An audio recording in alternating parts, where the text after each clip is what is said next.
I don't believe so. Okay. Awesome. We will get started then. Well, welcome everyone to session D. Today our presentation is incorporating kindness in asynchronous video tutoring, and it's going to be presented by Elle Tyson and Megan Bozart-Burrell. So welcome presenters and welcome to all of you who are attending. I will spotlight our ASL interpreters who are Crystal is starting out with us. And there's just a couple guidelines to go through. Note, if you haven't already, that we are recording this session. If you cannot see the sign language interpreter or having any other difficulties, please chat with us. Either Michelle or myself if you want to send it privately. And please keep yourselves muted and keep your audio off until the Q&A time. If you have comments before them, please feel free to post them in the chat. I will be monitoring that as our presenters present. And this is just a slide that shows you how to access the chat. Whoops, I'm sorry. Didn't mean to skip ahead. I meant to move my videos. So welcome. If you haven't done so already, go ahead and introduce yourselves in the chat, and I will stop sharing my screen and allow our presenters to get started.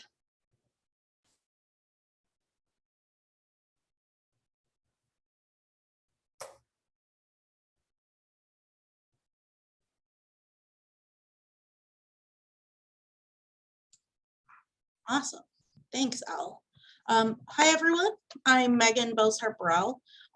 I'm currently the Writing Center Director at Old Dominion University. I'm also a PhD student at ODU, and I'm currently working on my dissertation about asynchronous screencasting tutoring and how students use the feedback they receive to engage in revision. And I'm Lisa Nicole Tyson, also known as Elle. I am the ePortfolio Student Support Coordinator at Old Dominion University. I'm a PhD student at ODU in English as well, though not as far along as Meg. I research asynchronous screencasting support and have done a small pilot study through a faculty innovator grant looking at increasing social presence through asynchronous screencast tutoring. So we want to provide just a quick overview of what you can expect from today's workshop.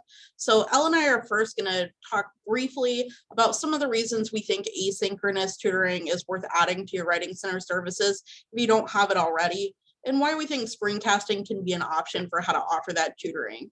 We'll also discuss how we've implemented screencasting into our tutoring centers and provide some suggestions for how you can choose to do that as well.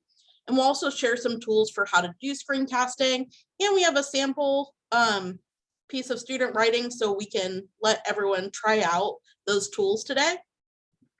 We're also going to be including some activities during this workshop. So the first will consist of participants considering how they might incorporate screencasting into their own tutoring options at their centers, either as an addition to existing asynchronous options or as an initial asynchronous offering. And the second will involve participants trying out some screencasting to provide feedback on a 1 to 2 paragraph sample with a discussion to follow. And the final activity will bring us all back together to discuss how to build kindness pedagogy into tutor training for screencasting feedback.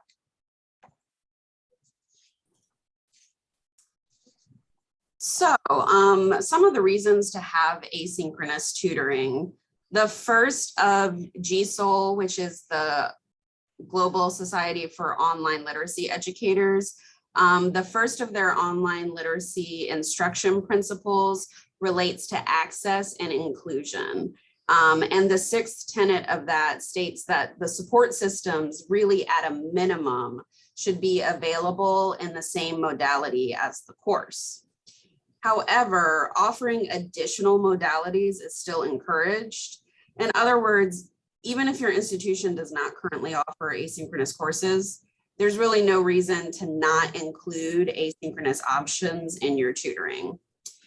Anne Fleming suggests screencasting as an asynchronous medium for tutoring, and she argues in her 2020 article that in seeing asynchronous screencast tutoring feedback as kairotic space, Writing Center tutors can create audio, visual, and textual instantiations of learning for students. So Elle and I work together often, and at one time we worked as tutors together in the Writing Center. At the time, the online options for tutoring in our Writing Center were pretty sparse, despite the fact that ODU had a really large number of distance students. And we have many undergraduate majors and even entire graduate programs that can be completed entirely online, including our PhD program. One of my goals when becoming the Writing Center director was to expand our online tutoring offerings. And this has included the development and use of screencasting as an option for asynchronous tutoring. So this means that our Writing Center now offers in-person, online synchronous, and online asynchronous tutoring in an attempt to reflect the modalities of how courses at ODU are offered. Yes, and thanks to Meg's wonderful influence, developing asynchronous tutoring for the ePortfolio support that I was in charge of was one of my top priorities when I was hired. While some of our students are able to make scheduled synchronous appointments, others are in different time zones or have work or family obligations that really prevent them from being available during our regular tutoring times.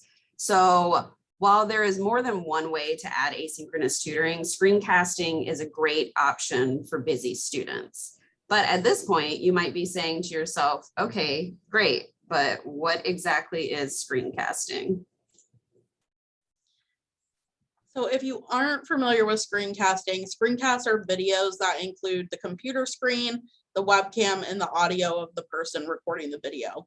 So when we mention screencast tutoring, we're talking about short videos, like think 5 to 10 minutes, created by a tutor, walking the writer through the feedback the tutor has prepared in response to the student writing, and they're giving this feedback both visually and audibly. So the primary part of the video includes the actual student writing on the screen. You can see an example here on the screen of one of my tutors who has a piece of student writing brought up, and she's put some comments in there as well as highlighted some things. And then you can see her webcam where she is then just talking to the student in the video and walking them through it. And so students are able to listen to the tutor comment and speak and see the video in real time. So they're able to see where the tutor might be pointing things out in the writing as they're hearing them give the feedback. And some of the ways the tutors can interact with the document include things like using the cursor, circling sections, highlighting, commenting, etc.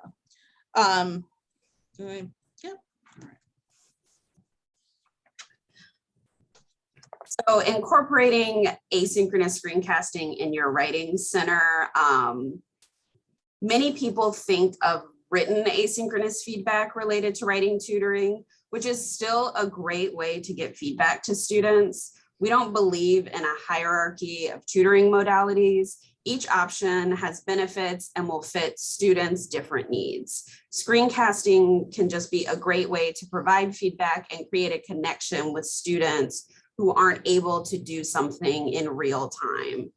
Many scheduling systems are starting to have a way to add an asynchronous option for appointments.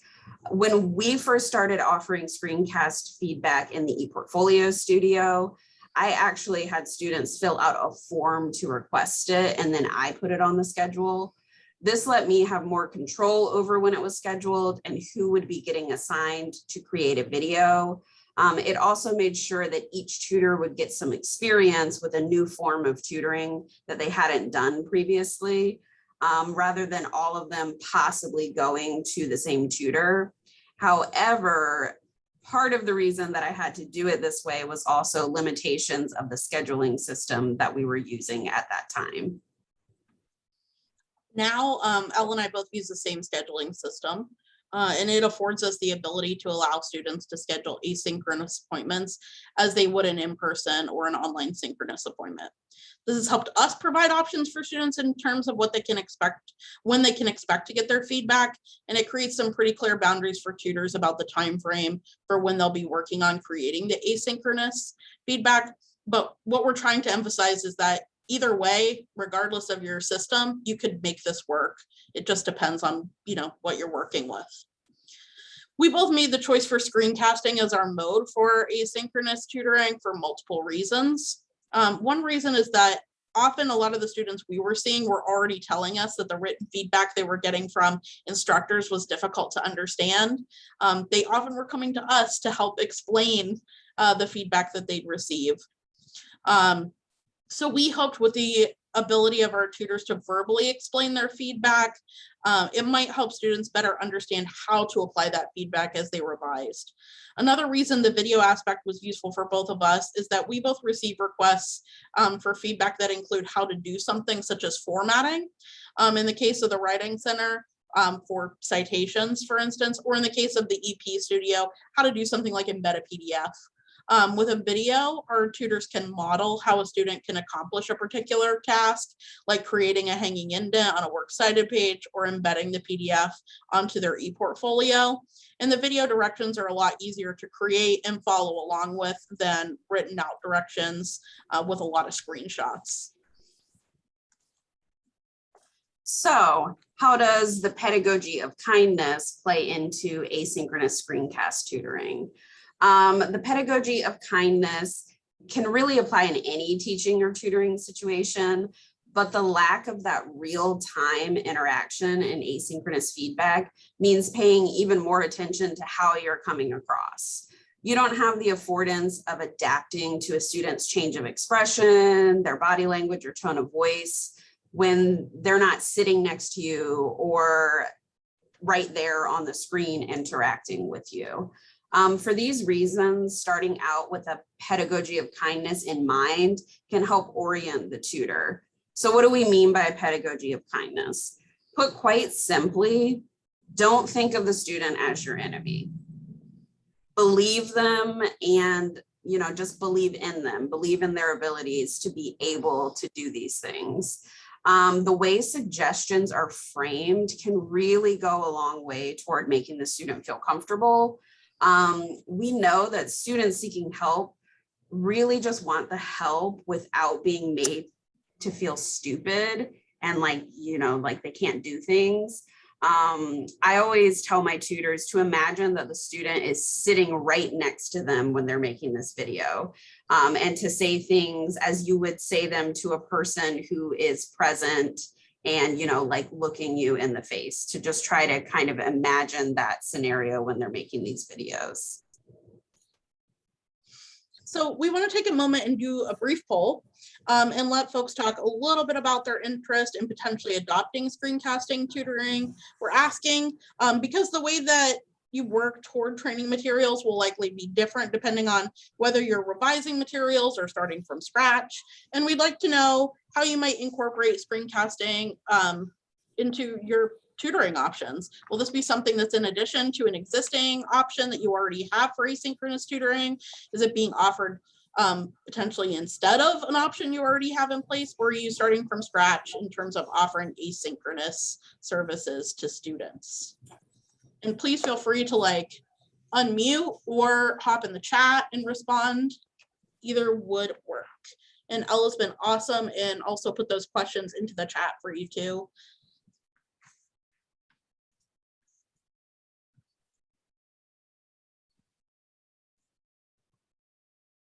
I don't know if this is a helpful response. In my center, we already offer asynchronous options, but it's not that students can request screencasting. Instead, it's up to the tutor.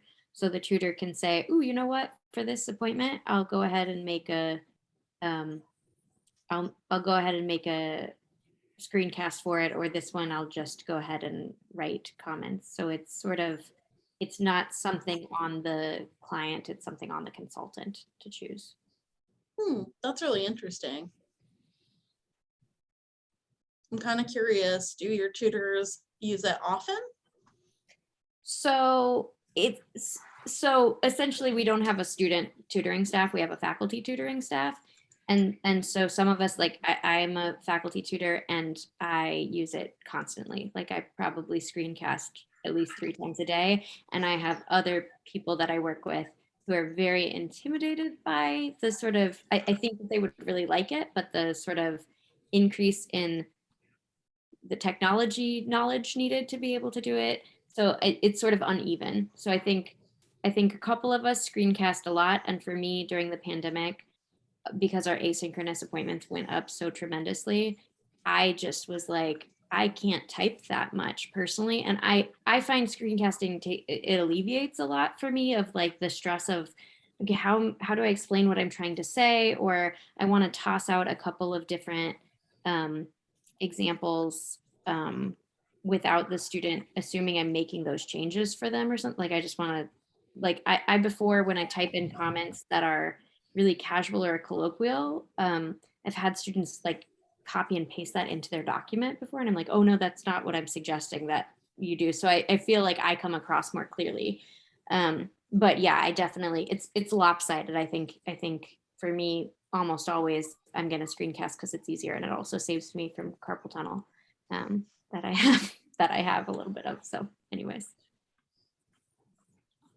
Yeah, I love that you mentioned that because I've actually talked to other people who use screencasting a lot, and they actually say that carpal tunnel was one of the reasons that they started using it more and more often.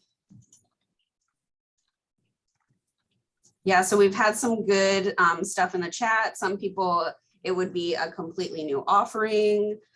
Some people had it in previous institutions, but they're trying to implement it in their current institution and do some training. So definitely check out the chat to kind of see, you know, we have a good good spectrum of people, I think.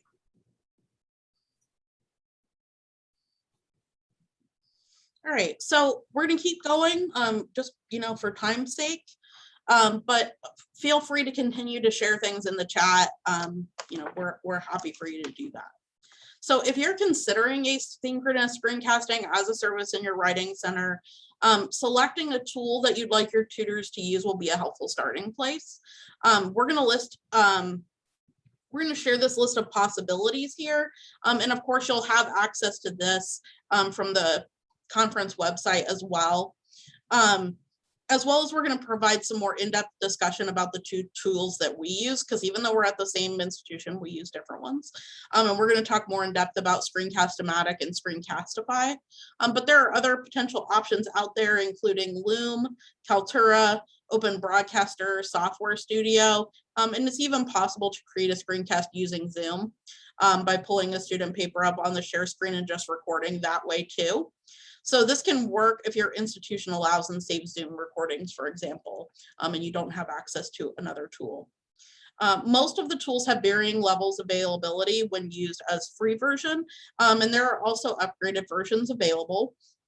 We're going to talk a little bit about why we chose Screencast-O-Matic and Screencastify for our contexts.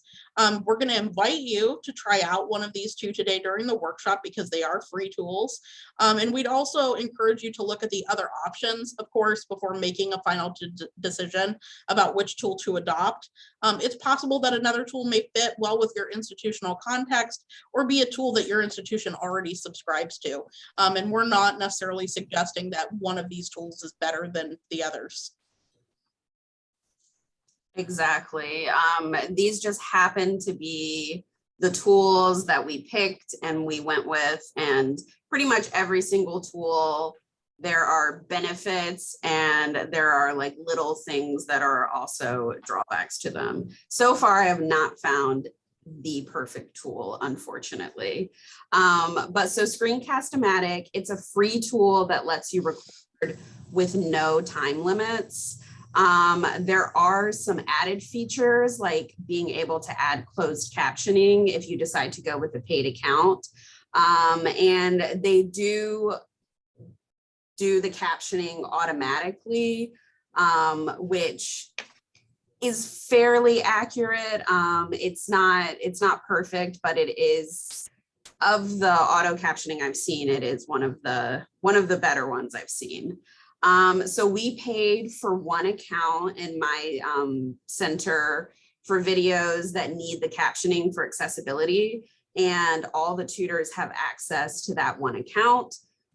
So they can make the videos in there and make sure that they have, captions and transcripts for anyone that might need it. Other than that, they use their free accounts. If a student does not request captioning, it's just when they make an appointment, it's one of the options that students can request the captioning, because it is kind of time consuming to edit them. So we just offer it on a case-by-case basis. There's the ability to resize the recording area, which can be really nice if you want less distraction on the screen. So instead of sharing the entire screen, you can really focus. A really great feature that tutors use a lot is the pausing, which you can't really do with something like recording in Zoom.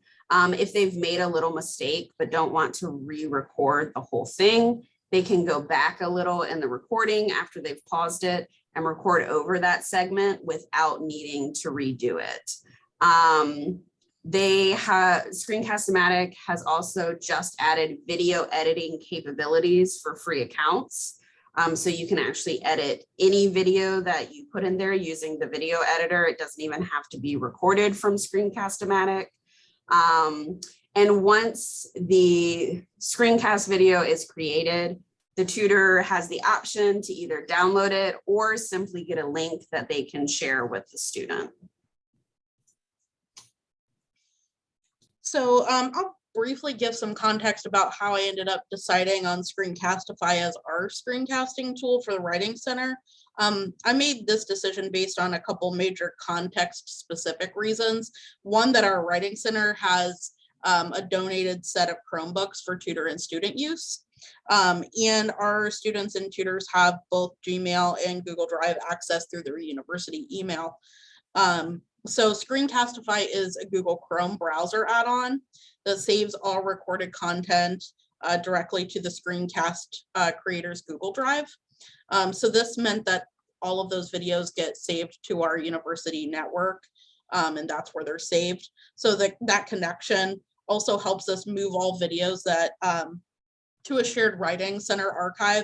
So if later a student has difficulty accessing the video for any reason and contacts the Writing Center, any of our other tutors can also access that video and try to help them make sure that they can view it. There are some limitations, and that includes that the free version only has a limit of 5 minutes for recordings. However, the English department, specifically during the pandemic, they have a subscription now to Screencast-O-Fi, which removes that limit. So all of our tutors are able to access the departmental subscription by adding their ODU email address to that subscription list. One of the things that I also like about Screencast-O-Fi is there is a video editor spot in there too. And also, if we do need to create captions, it directly allows us to upload something to our YouTube as an unlisted video, and we can create captions right from YouTube for that and then edit them in the editor. So it gives us pretty quick access to that as well. So now that we've told you a little bit about the tools, we're going to share the links to each tool in the chat. And if you have a different screencast program that you're interested in looking at, you're welcome to use one of those too. But we want to give you all a chance to actually test one of the programs out. So we're also going to provide a link to an example paragraph. Though we suggest not feeling like you need to be perfect in how you give feedback and focusing on just kind of experimenting with the tool for now. For the sample, the student has just provided the first paragraph of a literary analysis essay that they have to write. And they've indicated on the sign up form that they're not sure if they have a thesis statement. So they're looking for some direction on how to continue their paper. There's no assignment prompt attached, which I'm sure, lots of you encounter that in your Writing Center all the time. So we like you to choose either Screencast-O-Fi or Screencast-O-Matic or another one if there's something that your university has access to or you have access to and you want to try. And we want you to try to make a short screencast video where you provide the student with some audio video feedback. As a hint, we suggest trying out some of the technology affordances, like some of the toolbar options, like using shapes to highlight text, using things like the emoji stickers, etc.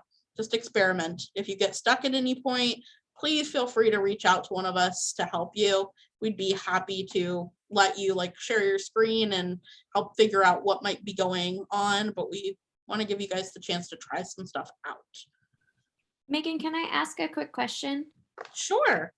Will Screencastify work for a non-Google, like if I have an Office campus rather than a Google campus, would it be better to try out Screencast-O-Matic? Yes, it would be better to try Screencast-O-Matic. Unless since it is directly connected to, like, it's going to ask for a Google account to save your stuff too. Okay, thanks. Yep.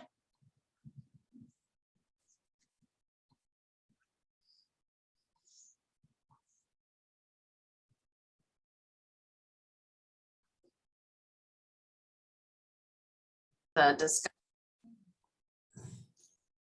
So I'm dropping a couple of questions in the chat because for the first question, I'm going to leave up the paragraph so you can talk a little bit about what you gave feedback on. And then we'll talk about a little bit of the affordances of the technology that you use to give the feedback. So feel free to drop in the chat, to unmute yourselves.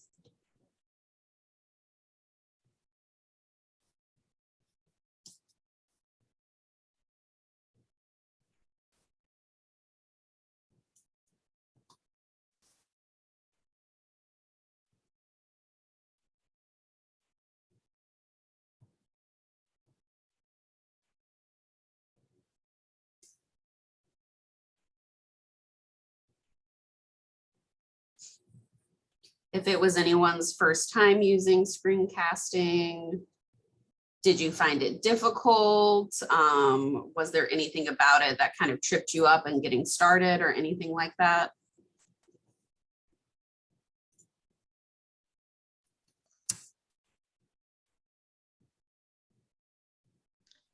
So this is Janelle, so I'll talk a little bit. I didn't really, to be honest, I didn't really respond to the paragraph. I just wanted to play around with the technology.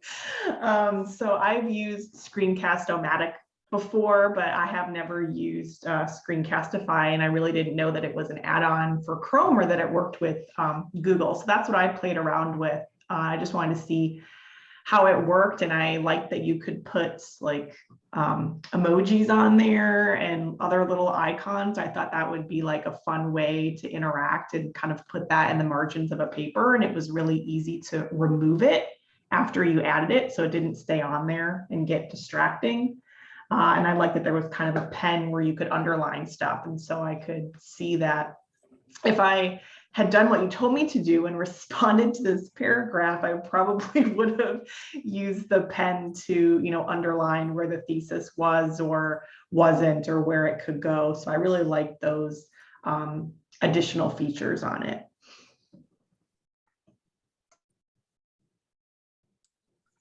Thanks, Janelle. I used to use Screencastify, and it's I'm sorry, Screencast-O-Matic. And I thought, well, I'll return to it during this because I used to make the videos on my computer and they took up so much space, and I would run out of space, and then it became really difficult. And I switched to something that we have licensed that is honestly pretty clunky, but our students are really familiar with it. So I really spent most of the time sort of like Janelle is saying, rather than responding to the writing, like recovering my account stuff and re-downloading the application. And I think because I'm trying to look at it through the eyes of like I've mentioned that other faculty that I work with are a bit intimidated by screencast. I think it's so nice to be able to like say to the student, okay, you mentioned that you don't feel like you have a thesis. Here's what I'm like if I were to respond to it, I would sort of be like, here's my understanding of what's happening as a reader, and here, you know, like just sort of talking them through like, okay, based on what you said, here's what I'm thinking. But I wondered if others had like the experience of sort of like that sort of like awkwardness or fear of like downloading a new program and being like, wait, like the disorientation, I guess, of it that that I know that others that I work with are experiencing. And I always get worried that like training people, again, I'm not training students. And so I think that they're more in, I think honestly, training professional tutors, these are maybe more intimidated by new technology than some of our student staff. If anyone has suggestions Yeah. for onboarding people who are a little fearful of trying out new programs, because that it's been, I know for some of my colleagues, the pandemic has been really rough. They're like, I just want to sit down with a student and talk with them in person, and like they're feeling like they're fighting technology the whole time. Yeah. I'll just add to what Michelle was saying. Having trained both students and professional tutors to use Screencast-O-Matic in particular, the students were much more moldable, I guess. Although I think the pandemic did kind of accelerate the need for this kind of tutoring. And I think that convinced my professional tutors that they could learn it too once they mastered Zoom.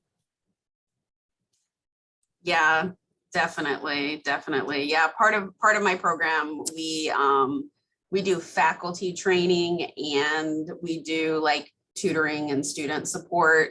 So it can be interesting. I did want to share, just in case you didn't see it in the chat, Jacob used Screencast-O-Matic, and some of the ways that he used it, he highlighted the passage in red, added notes and bolded them, and definitely picked up on the same thing that I noticed too. Elaborate on that final claim. The Telemachus knows he cannot meet these expectations, that's kind of like the nugget that the student is trying to get to. So yeah, definitely. I would say if you are having some issues with people who like they're probably just like tired of like tech, especially tech that doesn't work, is try to find whatever screencasting on your campus fits the closest with things that they're already familiar with. I feel like the less that they feel like they're having to learn something completely from scratch, the easier it is. So for instance, like the whole reason I was able to convince the English department that we needed a Screencast-O-Fi license was because a lot of them wanted to try to use screencasting, and a lot of them were familiar with Google Drive. So it was an easy way to know that their stuff would be saved directly to their drive and they could share it with students. Oh, and yeah, it's a great question. Like someone just asked about like the length of feedback videos in terms of duration or time. We try to keep them to 5 to 10 minutes just because we've explained that it can be really overwhelming for a student to get more than that. Just like with written feedback, like if there's so much, it just becomes pretty overwhelming. So I often tell tutors if they can't focus on everything, they just explain to the student in the video what they're going to focus on. And that if they would like some help with some of the other things that they like highlighted or noticed, that they can always make another appointment with us. Exactly. And Jacob, you hit the nail on the head. No one really wants to watch like a 15 to 20 minute video about their paper, about their e-portfolio. Like, you know, we're helping students, but they don't necessarily like want it to be like this huge lecture and like time commitment. If they see that it's a 20-minute video, they might just be like, oh, never mind. I don't even want to watch this. Do Yeah. you Go ahead.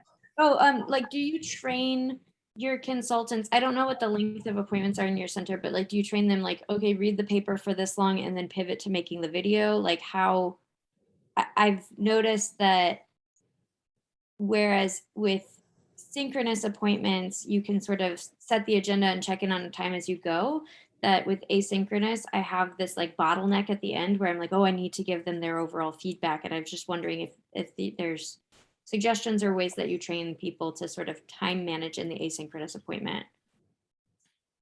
Yeah, I definitely, I have kind of like an outline of, look, I do the e-portfolio, so I'm like, look through their e-portfolio for about 10 minutes, take some notes of the specific things that you want to focus on. Usually I try to have them keep it to 3, but I'm like, absolutely no more than 5 things to focus on. Because if you're just clicking around and like just going through, it doesn't work. If it's a 15-page paper, you cannot go through the whole 15-page paper in the amount of time that we have. So really kind of training tutors to, like Meg said, really limit themselves to where it's like, you can only do what you can do, and think about in a real time tutoring situation, you also can't cover everything. So I try to have them do 10 minutes, looking through it, making your notes. And then from that 10 minutes, then they start making the video. I give them an hour if they have to do closed captioning, but if there's no closed captioning, they have 30 minutes to look through the e-portfolio, make the video, send the student the video.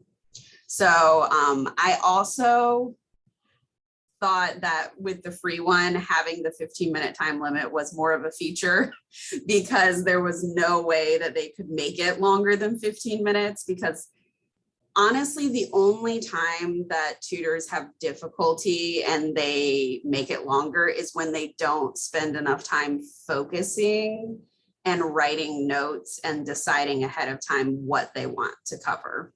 So if they haven't done that part kind of focused enough, then they kind of like just get lost and start kind of floundering.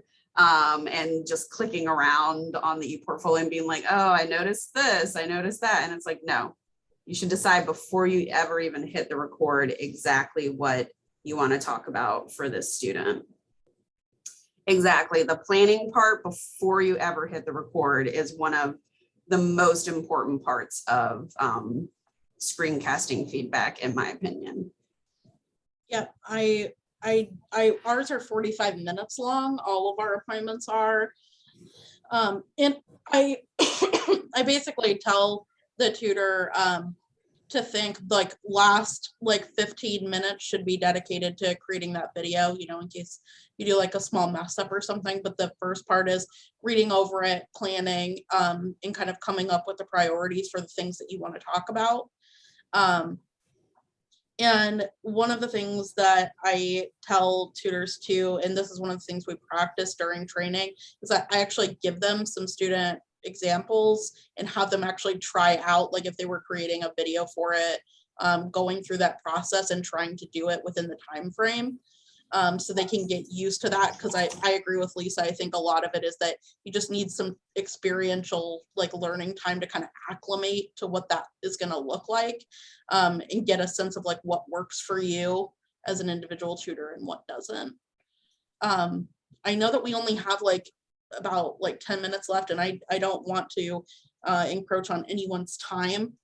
So we do want to spend some time kind of just talking with you all about some practical strategies that you can include in your tutor training that are really focused on that pedagogy of kindness, to encourage, tutors to actually do that. Originally, we were thinking breakout groups, but I feel like our group is small enough that we can probably just chat together. So some of the things that we suggest is to teach tutors how to actually use this technology, and that is a separate thing from teaching them how to engage with students in this technology, that like they need time to actually learn how the tool works, and then to do training that is talking about how you use that tool and the affordances of that tool to actually give good feedback. And that should probably piggyback off of the types of pedagogy training you're doing with your tutors anyway, that focuses in on writing center pedagogy. And we're also suggesting like that pedagogy of kindness in there too. So for example, having them practice how to model something, such as like a citation for a student requesting help, In training, you could ask tutors to model the citation, including showing the student the resource that they're pulling from to create that citation. Or another activity could be asking them to create a practice video and then to watch their video and reflect on their tone, or have tutors watch each other's videos and provide feedback focused on tone, just because that helps them get a sense of when someone else is viewing that video, how they might respond to it, for example.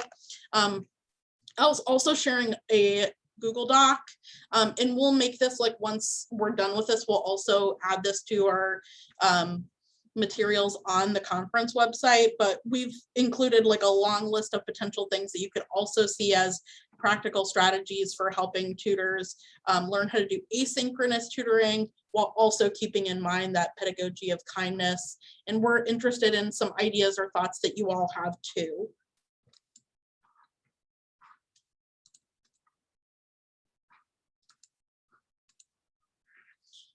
And I think that Elle also included like an ePortfolio example video. So like if this is very new to you still and you're kind of trying to just imagine what this actually looks like in practice, we've included one that we have permission from a tutor to share.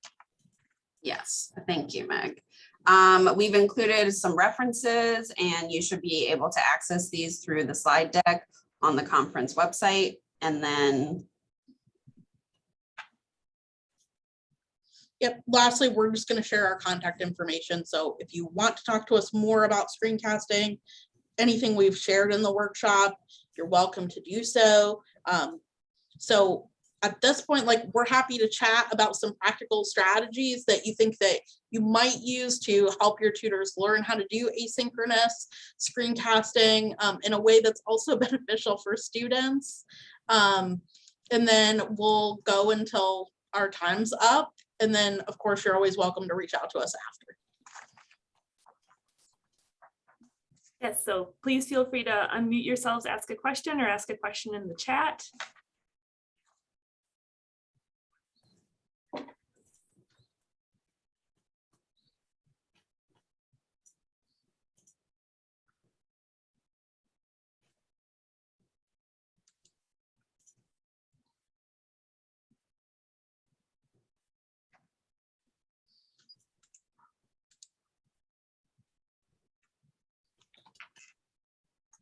You guys must have covered everything. I have a quick question, and maybe I missed this in the in what you had shared, but as part of your training, do you have them, I know it'd be uncomfortable and cringy, but watch their own and kind of reflect on that just to get a sense of like what the tone is? Because I think sometimes people don't see it until they see it, you know.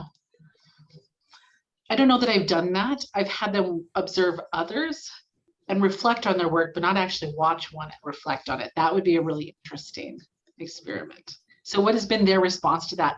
Does it give them kind of tutor guilt, imposter syndrome stuff? Or do you think it's really formative and I don't know. I'd be interested in your thoughts. For the ones that I've done, so there's a little bit of a mix. We get some people who like, they find it incredibly uncomfortable to watch themselves. So, and sometimes that happens even while they're recording. So one of the things that I encourage them to do is that to have their webcam on at the beginning, just when they're introducing themselves and say, hey, you know, I'm Meg from the ODU Writing Center. I'm going to be giving you some feedback today. Thanks for using the Writing Center. I'm just going to turn off my webcam while I go over feedback for you. And then I'll turn it back on to say, you know, to wrap things up at the end. Because a lot of it is more that they don't like watching themselves than hearing themselves from the feedback that I've gotten. So I'll have them do that. But also in terms of when they're reflecting on actually watching themselves, a lot of times they'll be like, oh, I didn't realize that that kind of came across a little bit like grumpier than I intended it to. So I think it's been helpful in getting them to see that sometimes like the things they take for granted, that kind of comes across a little bit sometimes in their tone. And so they're able to kind of realize that, you know, clearly the student is asking because they don't know. So maybe they need to kind of lighten their tone a little bit and be a little bit more friendly when they're giving that kind of advice that they just assume that somebody would have known. I hope that helps answer your question, Lisa. Yeah, I think that's a great activity. Like you, Lisa, I haven't actually had them do that where they kind of listen or watch their own. Because it's e-portfolios, they do throughout the semester, they do like 3 or 4 times of giving each other feedback on their e-portfolio. So they see a lot of different e-portfolio assistants give feedback, but you've given me ideas. I think I'm definitely going to implement some activities where they're forced to watch their own video feedback and kind of reflect on it. I am gonna call it here since we have just 2 minutes left, but I'd encourage you to reach out to our presenters with other questions. I just have a couple slides that I am supposed to share at the end. So again, a thank you to our wonderful presenters, Elle and Megan, and also to our interpreters, Crystal and Shannon. Shannon, sorry, I didn't mention you at the beginning.